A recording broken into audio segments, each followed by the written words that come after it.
목회자 생각 269번째 2026년의 시간 속에서 나의 마음가짐 2025년 12월 7일 2026년이라는 새로운 시간 앞에서 우리는 다시 한번 마음을 가다듬게 됩니다. 하루하루가 주어진 은혜의 선물임을 알지만 때로는 우리의 생각이 흔들리고 감정이 요동칠 때가 있습니다. 그러나 하나님은 혼란스러운 마음 속에서도 길을 잃지 않도록 인도하시며 우리의 하루가 의미 없이 흘러가지 않도록 부르십니다. 이 글은 그러한 부르심 앞에서 내가 어떻게 마음을 지키고 어떤 태도로 새해의 시간을 살아가야 할지를 깊이 고민하며 세운 두 가지 결심을 담았습니다. 첫 번째, 주어진 시간을 헛되이 흘러보내지 않기 위한 다짐. 하루에 24시간은 누구에게나 동일하게 주어지지만 그 시간을 어떻게 채우느냐는 각자의 선택입니다. 약 8시간의 일하는 시간뿐 아니라 남아있는 모든 시간도 하나님이 맡기신 사명으로 채워지기를 소망합니다. 때때로 아무 의미 없는 생각에 사로잡히거나 마음을 갉아먹는 망상과 유혹에 빠지고 싶은 순간이 올 수 있습니다. 그러나 그 순간에도 나는 하나님께 시선을 고정하고 주어진 시간을 성실하게 사용하며 작은 것 하나라도 유익하게 말씀을 묵상하거나 감사의 제목을 떠올리거나 누군가를 위해 짧게라도 기도함으로 보내고자 합니다. 주어진 시간을 지킨다는 것은 단순히 빠르게 산다는 의미가 아니라 마음을 지키는 영적 태도입니다. 마음이 헛된 곳으로 흘러가지 않도록 깨어있으며 하나님이 기뻐하시는 길로 나아가도록 시간의 흐름을 올바른 방향으로 붙드는 것입니다. 시간은 곧 마음의 그릇이기에 그 그릇을 거룩함으로 채우는 것이 나의 첫 번째 결심입니다. 두 번째, 화를 다스리고 평정심을 되찾는 지혜의 길. 나는 화내지 않는 사람이 아니라 화를 지혜롭게 다스릴 줄 아는 사람이 되고 싶습니다. 살아가다 보면 우리 의지와 상관없이 악한 말, 억울함, 이해되지 않는 상황들이 다가옵니다. 그때마다 마음속에서 불쏘시개처럼 번지는 분노를 느끼는 것은 인간으로서 자연스러운 일입니다. 예수님조차 성전이 더럽혀진 것을 보시고 2번이나 분노하셨습니다. 그러나 주님은 그 순간을 지나 다시 평정심을 회복하시고 결국 십자가라는 가장 고귀한 순종의 길을 묵묵히 걸어가셨습니다. 이것을 생각할 때 나 또한 화를 느낄 수는 있지만 거기에 매이지 않고 잠시 멈추어 하나님께로 시선을 돌리며 마음을 진정시키는 법을 배우고자 합니다. 상대의 악한 기운을 지혜롭게 피하거나 참고 견디며 상황을 긍정적으로 바라보는 힘을 기르는 것, 이것이 나의 두 번째 결심입니다. 분노를 누르는 것이 아니라 하나님부터 오는 위로와 기대의 마음으로 분노를 이기는 것, 그것을 그리하여 결국 감사로 나아가는 것이 내가 추구하는 길입니다. 그 길 위에서 나는 더욱 단단해지고 더 깊은 평안을 경험할 것입니다. 맺으며 2026년의 시간은 아직 비어있는 하얀 도화지 같습니다. 그러나 그 위에 무엇을 그릴지는 오롯이 나의 선택과 결심에 달려 있습니다. 주어진 시간을 헛되이 보내지 않으려는 성실함, 그리고 분노를 지혜롭게 다스리며 하나님 안에 평정을 지키고자 하는 마음, 이 두 가지는 단순한 결심이 아니라 하나님 앞에서의 삶의 방향을 정하는 중요한 나침판입니다. 나는 앞으로의 날들 속에서 흔들릴 때마다 이 두 가지 결심을 떠올리며 다시 하나님께로 돌이키고자 합니다. 그리하여 2026년의 시간 속에서 나의 마음이 하나님이 기뻐하시는 길 위에 서 있게 되기를 간절히 소망합니다. 시간이 나를 이끄는 것이 아니라 하나님과 동행이 나의 시간을 빛나게 하기를 바라며 감사와 기대 속에서 이 길을 걸어가겠습니다. 요한계시록 19장 11절에서 16절입니다. 천년이 끝나면 사탄은 옥에서 풀려나서 땅의 사방에 있는 민족들 곧 곶과 마곡을 미혹하려고 나아갈 것입니다. 그리고 전쟁을 하려고 그들을 모을 것인데 그들의 수는 바다의 모래와 같을 것입니다. 그들은 지면으로 올라와서 성도들의 진과 하나님께서 사랑하시는 도시를 둘러쌌습니다. 그러나 하늘에서 불이 내려와서 그들을 삼켜 버렸습니다. 그들을 미혹하던 악마도 불과 유황의 바다로 던져졌는데 그곳은 그 짐승과 거짓 예언자들이 있는 곳입니다. 거기에서 그들은 영원히 밤낮으로 고통을 당할 것입니다. 나는 크고 흰 보좌와 거기에 앉으신 분을 보았습니다. 땅과 하늘이 그 앞에서 사라지고 그 자리마저 찾아볼 수 없었습니다. 나는 또 죽은 사람들이 큰 자나 작은 자나 할 것 없이 다 그 보좌 앞에서 있는 것을 보았습니다.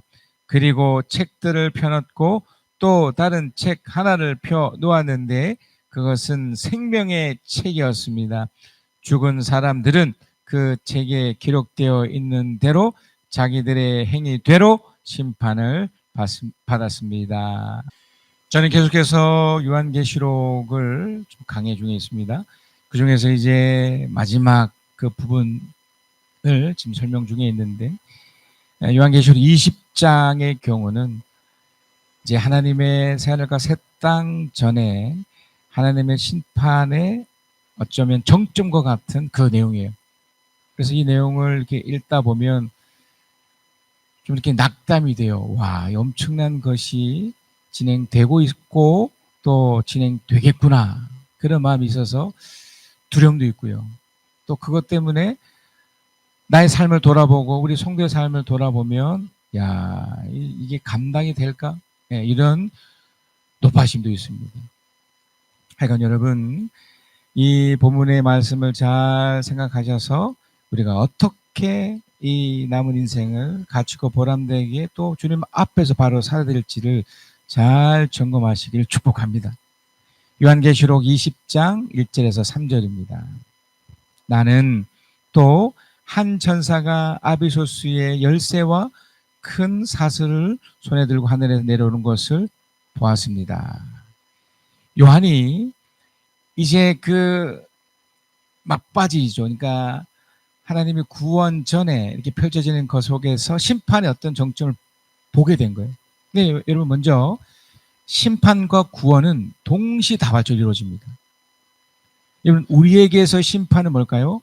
우리가 주님께 가는 것, 그러니까 죽음이라는 걸 통해서 주에 가는 것일 수 있고 또 하나가 주님의 재림이 심판의 영역이죠. 또 내가 또 주님에 가는 것이 또 영원한 구원의 한 부분일 수 있고요. 또 주님이 다시 오시면 심판과 더불어 또 영원한 구원으로 연결될 수 있습니다. 자, 그런데 이 과정에서 한 장소가 하나 등장해요. 아비소스라는 게 나와요. 아비소스의 열쇠를 손에 들고 있다. 그랬어요. 아비소스는 이제 번역하기가 좀 애매한데 이게 그러니까 개역개정에서는 무저갱이라고 했어요. 그게 뭐냐면 그러니까 사람들이 가는 곳은 아니에요. 악한 영들, 그러니까 사탄과 그의 졸개였던 귀신들이 잠시 머무는 임시 감옥과도 같은 게 아비소스예요. 아비소스의 열쇠와 큰 사슬을 손에 들고, 자, 2절을 보면 그는 누굽니까? 천사죠. 천사가 그 용, 곧 악마요 사탄인 그 옛뱀을 붙잡아 결박하여 그랬어요.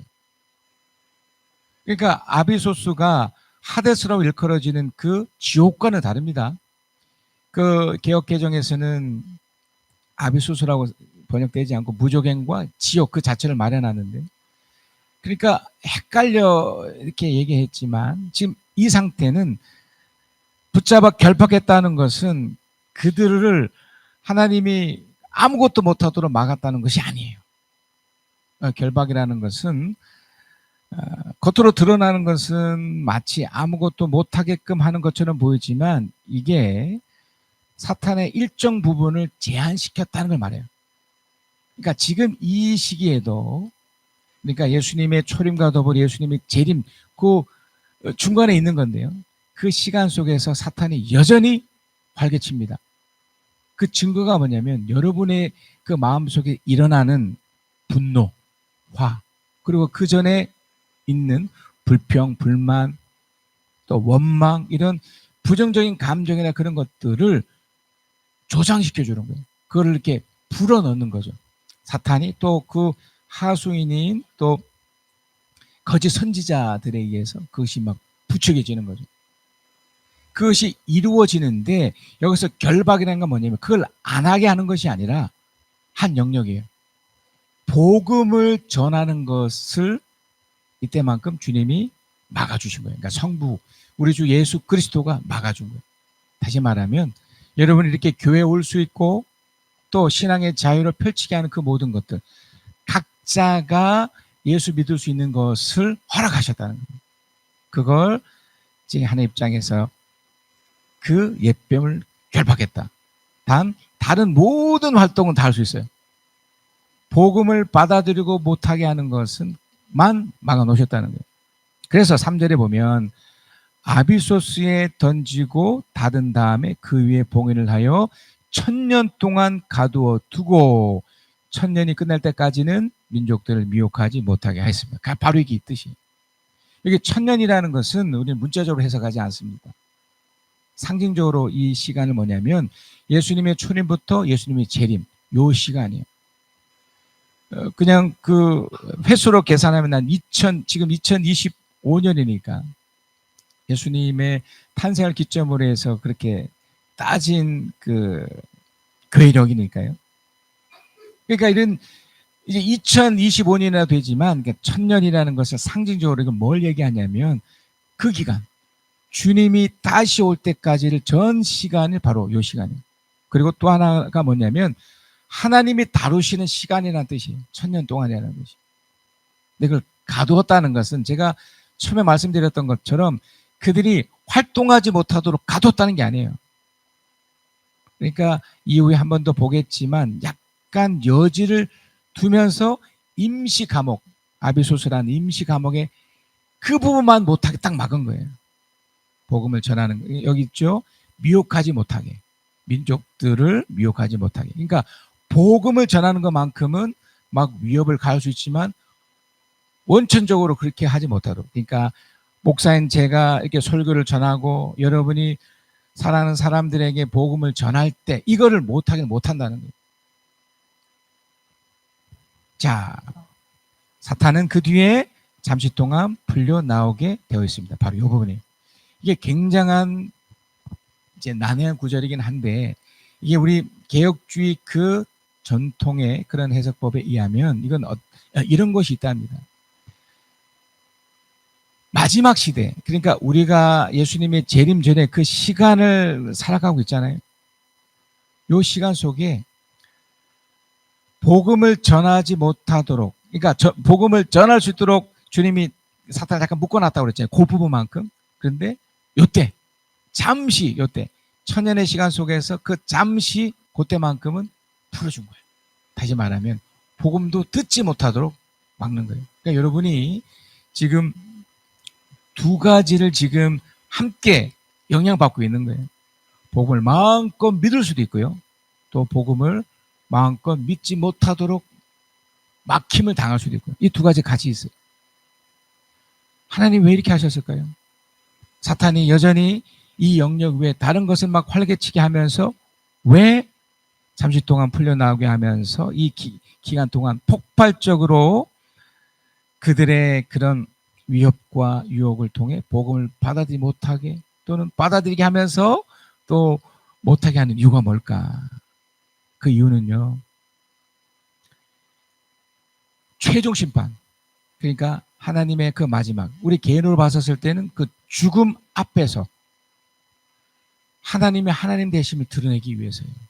반대로 악한 것이 더 드러내기 위해서 그렇게 하는 거예요. 여러분 지금 여러 가지 지금 이제 사건들이 일어나는 중에 여러분 불교, 특별히 천주교에 엄청난 사람이 모이고 있다는 걸 아십니까? 천주교 그 공식적인 그 믿는 사람의 인구 약 250에서 300만 정도였었대요.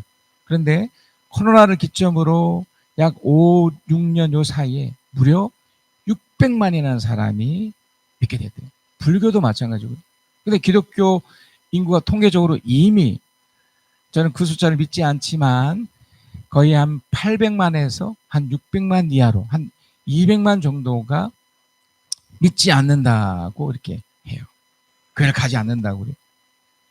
그렇게 하는 이유가 뭐라고 말씀드렸습니까? 지금 악한 세력에 의해서 악이 막 드러나고 싶은 거예요. 막.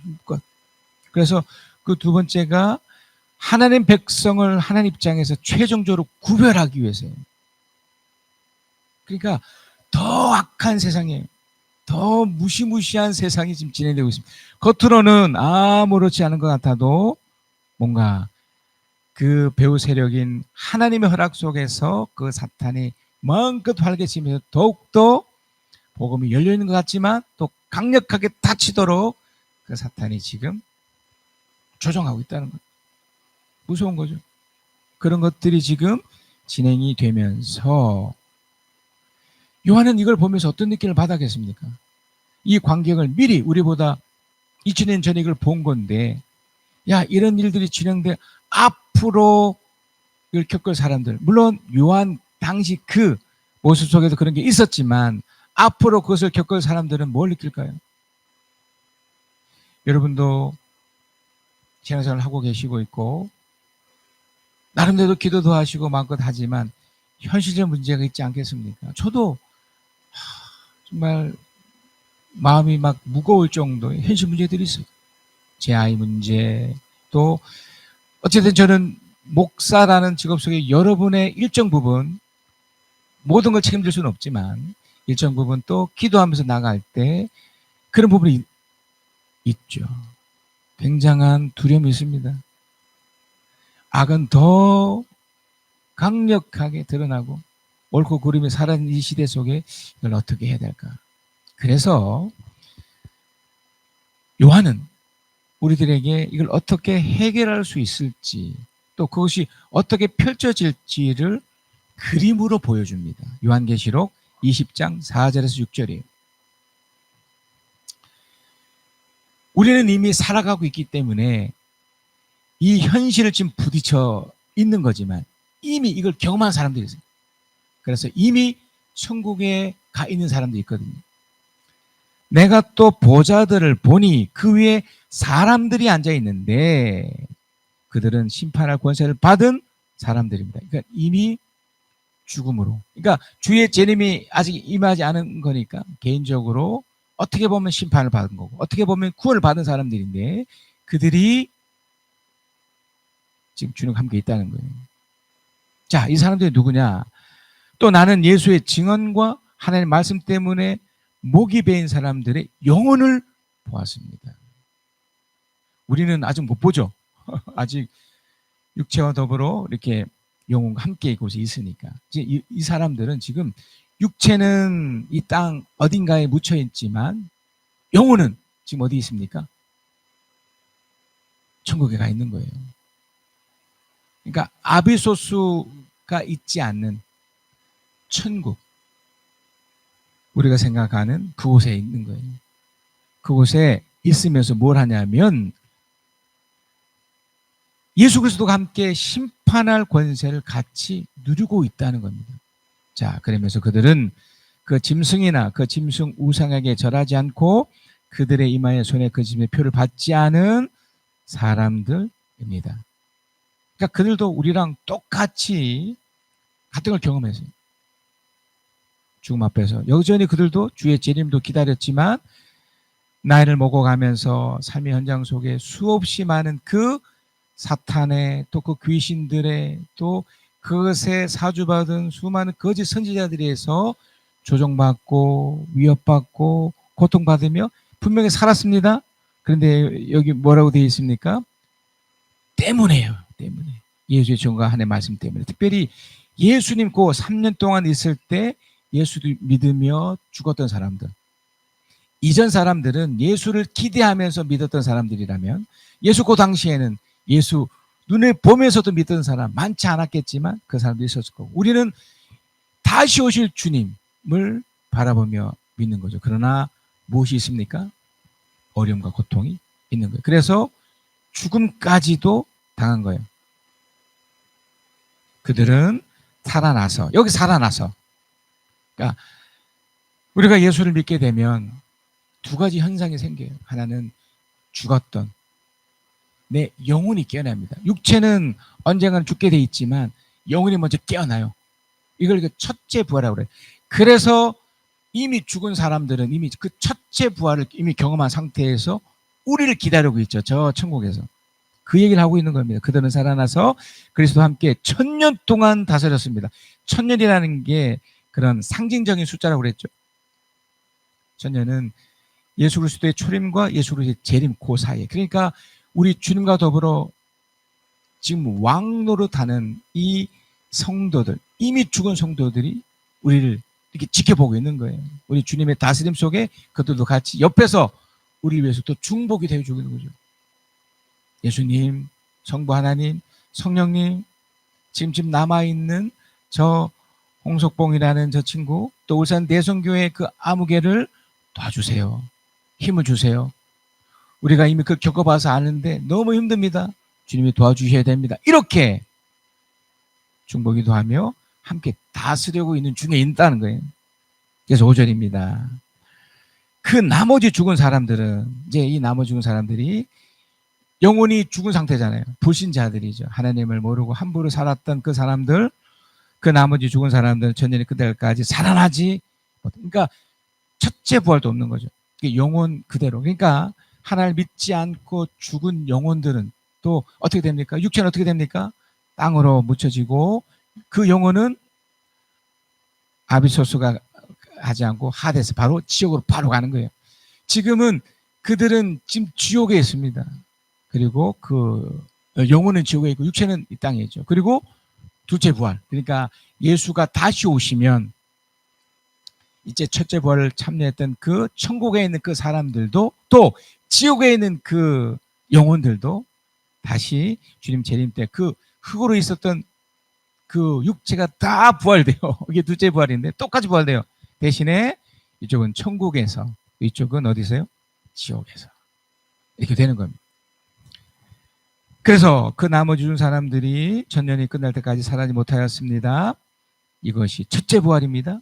6절입니다. 이 첫째 부활에 참여하는 사람은 복이 있고 거룩합니다. 이 첫째 부활. 그러니까 이미 그 영혼이 천국 간 사람들, 그리고 그 사람들 위해서 우리에게 요한이 이걸 확인시켜 주는 거예요. 첫째 부활에 참여해라. 이 사람들에게 둘째 사망이 아무런 세력을 부리지 못합니다. 이 사람들은 하나님과 그리스도의 제사장이 되어서 천년 동안 그와 함께 다스릴 겁니다. 이게 오늘 첫 번째 포인트입니다. 바로 제사장이 된다는 거예요. 이미 죽은 그 사람들, 그러니까 영혼이 가 있는 그 사람들은 제사장으로 살았던 거예요. 여러분, 제사장이 뭡니까? 먼저 우리 주 예수 그리스도가 제사장이었어요. 여러분, 왜 제사를 할까요? 믿지 않는 사람들은 귀신이나 사탄을 향해 제사를 하는데 그게 그런 거잖아요. 우리 좀 잘 봐주세요. 그런 거잖아요. 그러니까 귀신들에게 제사 행위를 하잖아요. 그러니까 장이라는 것은 자기가 대표가 돼서 이 땅 가운데 사는 동안 잘 좀 봐주세요. 뭐 조상이면 조상에게 빌고 또 다른 무엇이면 거기에 빌고 그러고 싶은 거예요.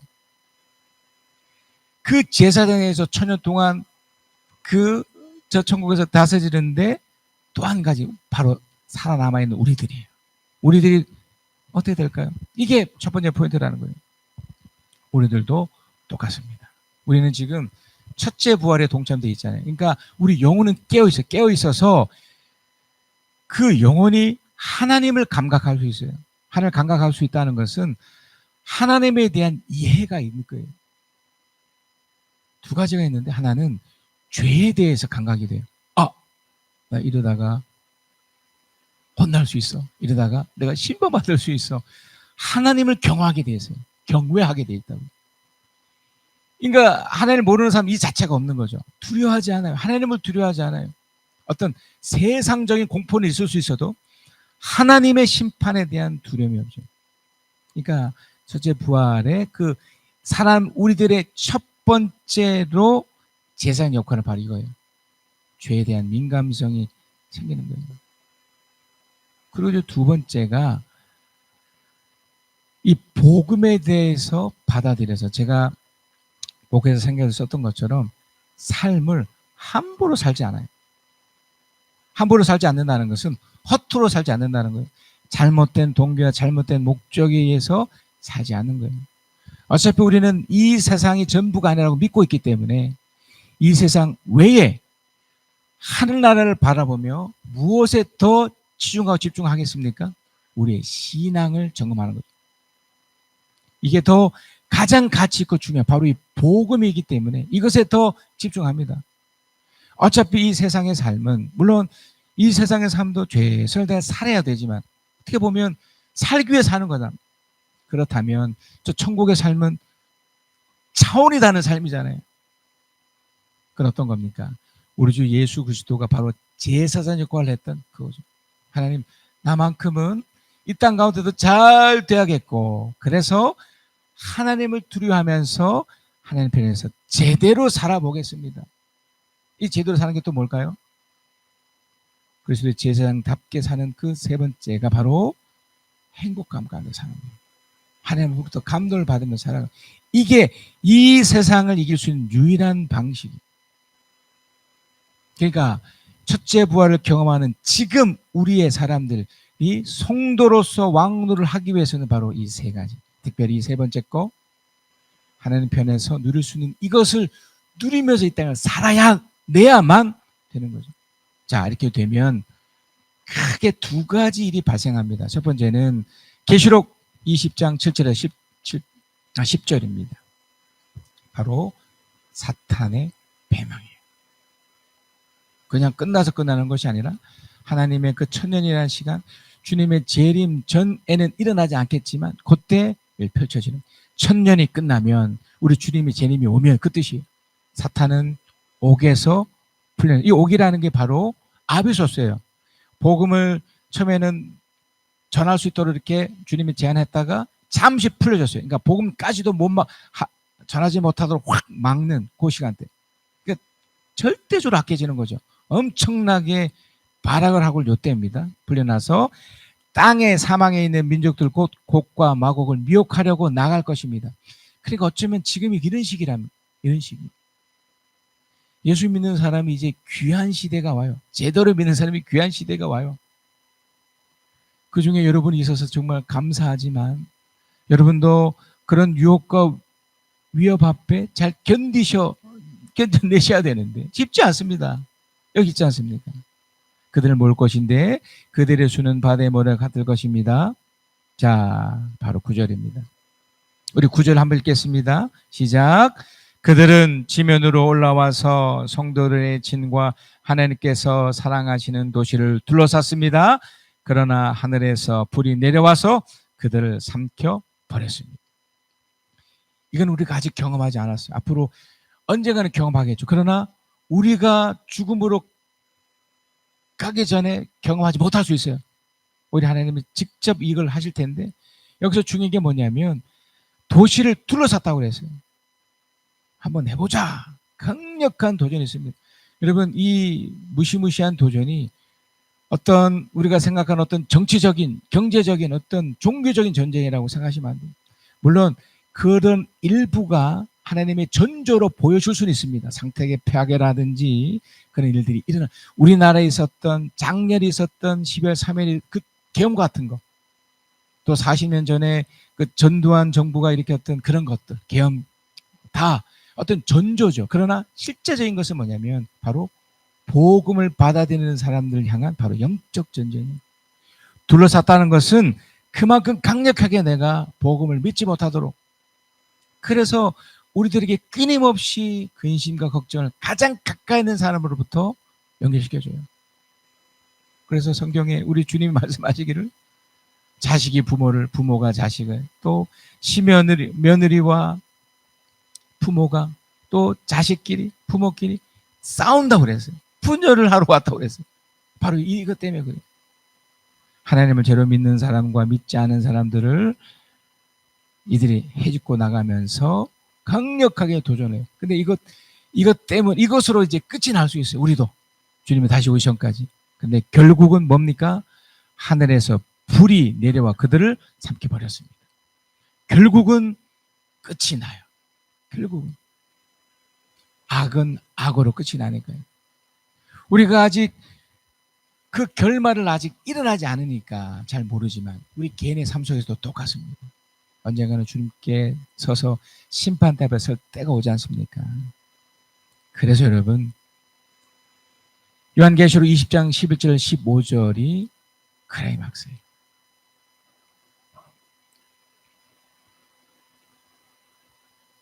먼저 10절 먼저 읽겠습니다. 요한계시록 20장 10절.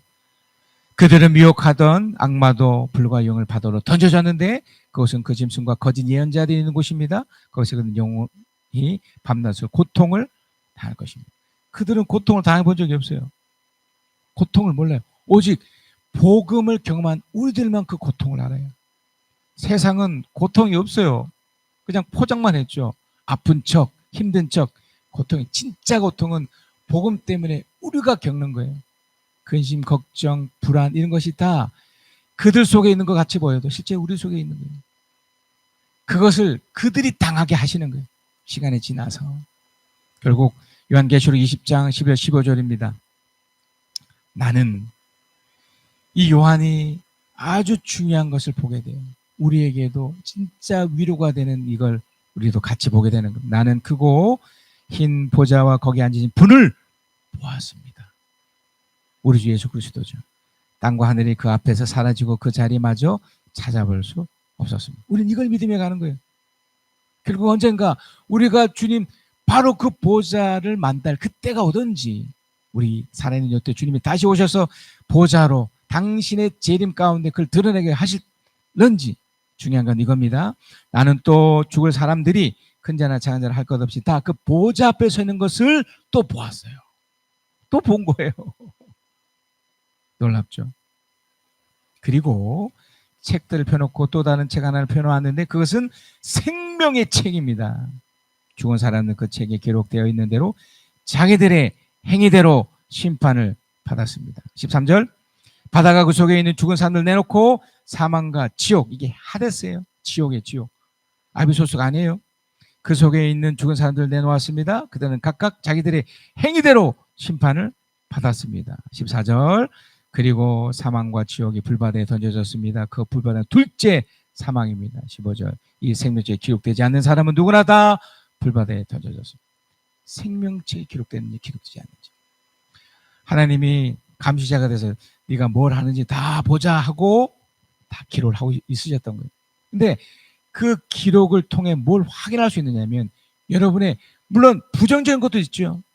그러나 복음을 받아들이는 사람들에게는 그것은 이제 무엇으로 바뀌어질까요?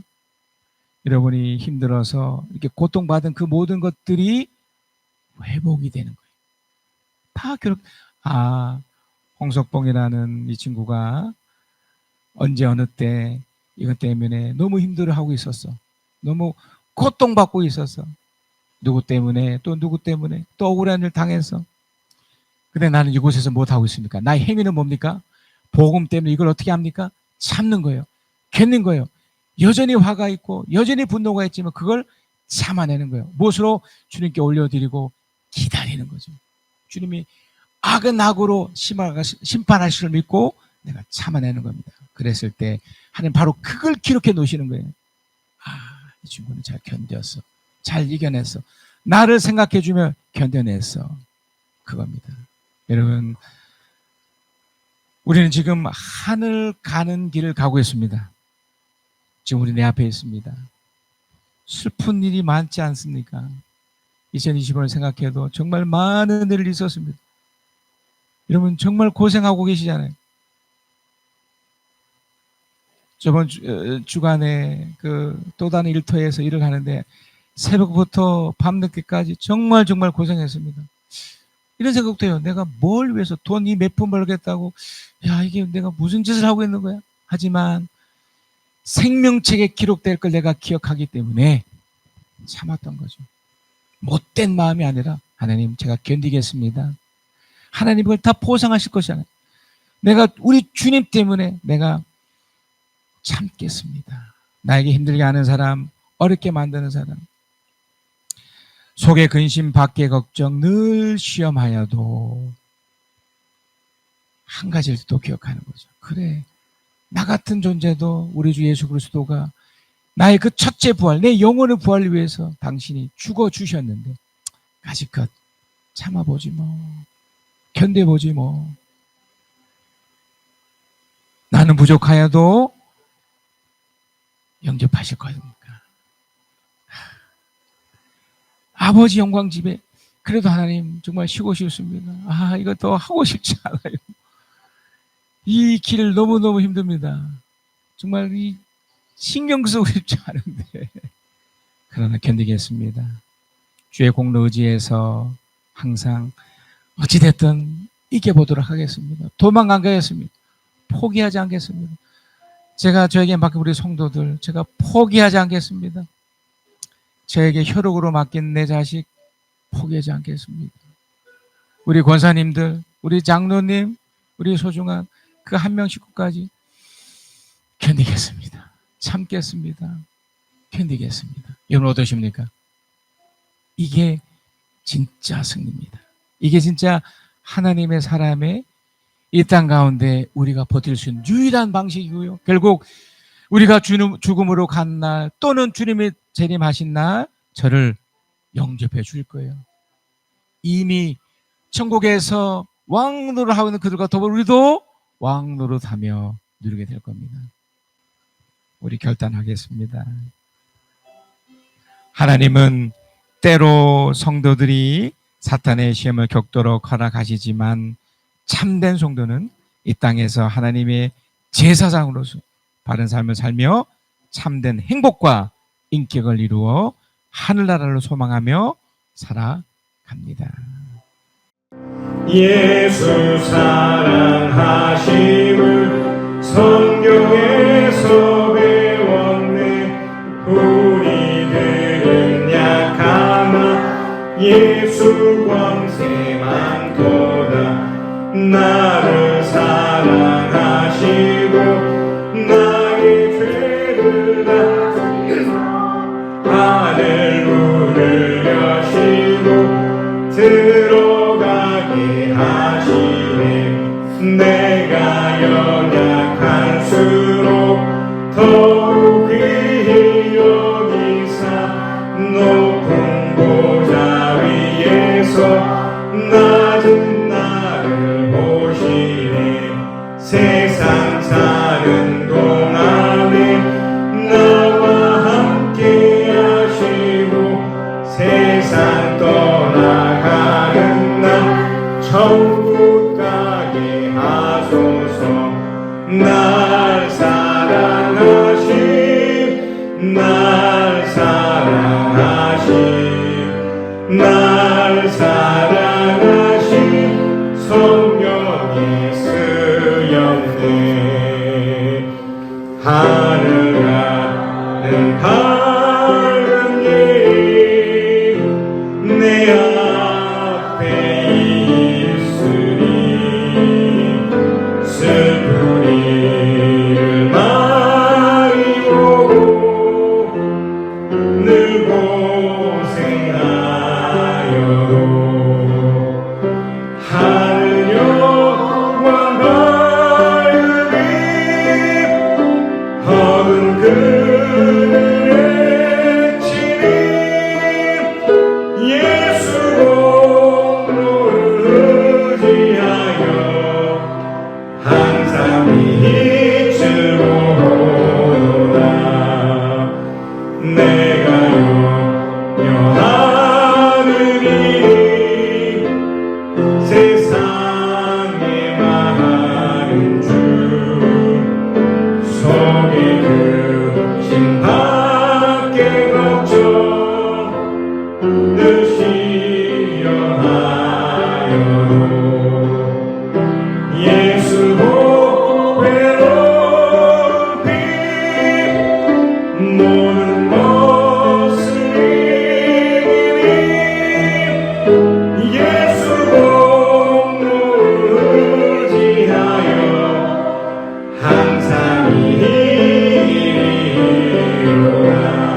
가까이 왔으니 아버지의 영광 집에 나 쉬고 싶구나. 나는 부족하여도 영접하신 터이니 영광 나라게 해신 그 우리 구주 예수라. 나보다 앞서 그 길을 가시는 분, 밤에는 불로 낮에는 구름으로 내가 가야 할 길 아시는 살아계신 하나님을 의지합니다. 내 눈을 들어 주를 바라보기 원하네. 내 손을 들어 주를 붙들기를 원하네. 어제도 오늘도 내일도 동일하게 나와 함께 하시는 하나님. 나의 피난처 예수 의지해요. 나의 피난처 예수 의지해요. 나의 가는 길을 거센 바람 몰아쳐와도 나의 피난처 예수 의지해요. 나는 영원히 주님 사랑해요. 나는 영원히 주님 사랑해요. 세상 어떤 곳도 나의 사랑 끊을 수 없네. 나는 영원히 주님 사랑해요. 아버지 나를 사랑하시니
가득 차지